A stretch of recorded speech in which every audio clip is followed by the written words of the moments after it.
Charles de Foucauld est né à Strasbourg en 1858, dans une famille de la haute aristocratie. Il n'a pas 6 ans quand meurent successivement son père et sa mère.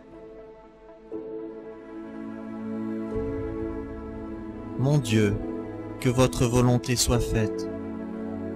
C'est ce que Charles pourra lire sur la tombe de sa mère. Bien longtemps après, ce sera aussi le cœur de sa prière, le cœur de sa relation à Dieu.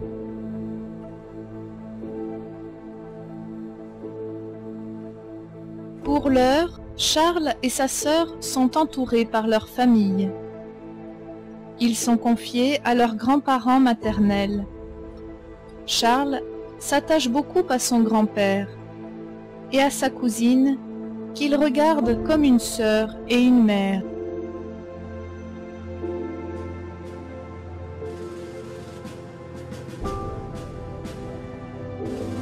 En 1870, c'est la guerre et la défaite.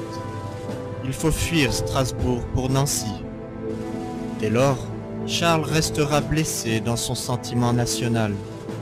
Plus tard, il aura un vif désir d'une fraternité universelle. Dans ce contexte historique, ce ne sera pas banal, mais un vrai travail.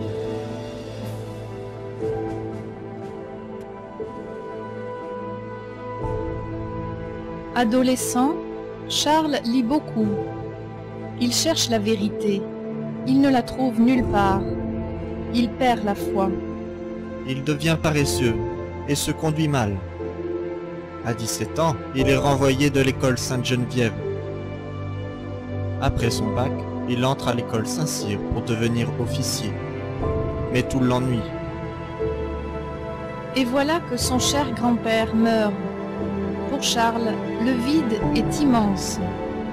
Il lui semble que jamais plus il ne sera heureux. Il n'a plus ni repère, ni frein. D'un tempérament excessif, il se jette dans une vie de désordre. Officier à Saumur, il dépense sans compter son héritage. Il organise des fêtes. Plus tard, il écrira en s'adressant à Jésus: « Je m'éloignais de plus en plus de vous, mon Seigneur et ma vie. Et ma vie commençait à être une mort. Et dans cet état de mort, vous me conserviez encore. Vous me faisiez sentir un vide douloureux, un dégoût, un ennui.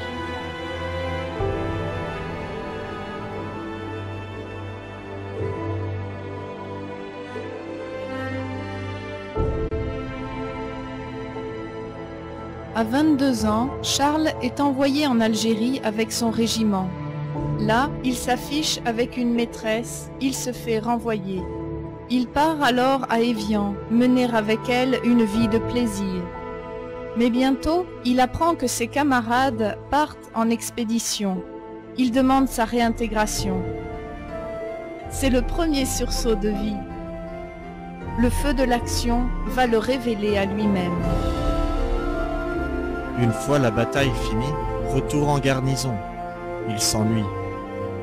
Il sent en lui l'amour des voyages et le goût de l'aventure. Il quitte l'armée.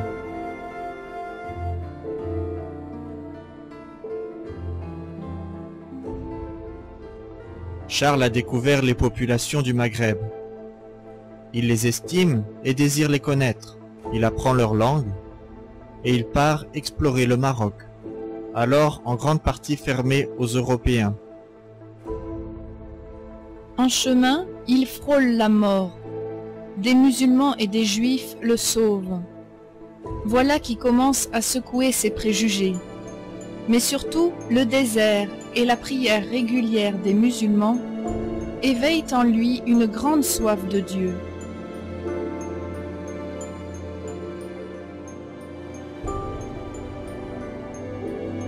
Au retour, il rédige son livre « Reconnaissance au Maroc ». C'est la gloire. Il est reconnu, réhabilité auprès des siens. Mais ce qui l'habite désormais, c'est cette prière.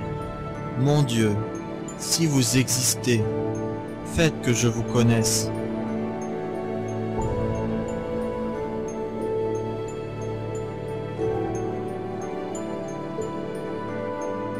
À Paris, sa cousine l'accueille tel qu'il est.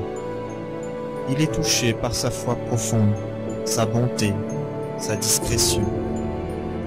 Sa manière de vivre l'interpelle et lui donne envie de croire. Elle connaît bien l'abbé Huvelin. Charles va le rencontrer. Il espère parler religion. Mais l'abbé le fait mettre à genoux, se confesser et communier. Charles accepte de s'ouvrir au lieu de conquérir. Il laisse entrer qui vient le chercher. Et c'est soudain la joie du cœur. C'est en pauvre et en pécheur que Charles découvre Dieu. Cette expérience de Dieu, comme un bon berger qui ramène la brebis perdue, blessée, va le marquer pour toujours. Et maintenant, la vie jaillit en abondance, car elle vient d'un autre.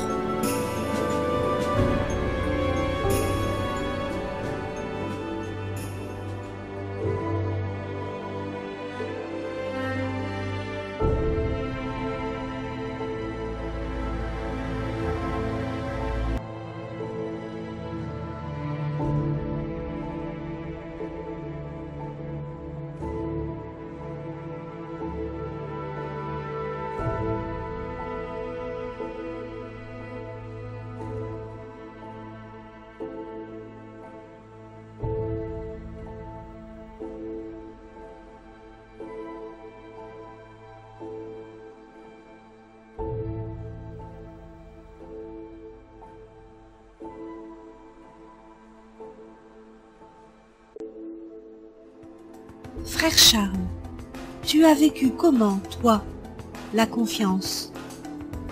La confiance avec Dieu, la confiance avec les autres, tes frères.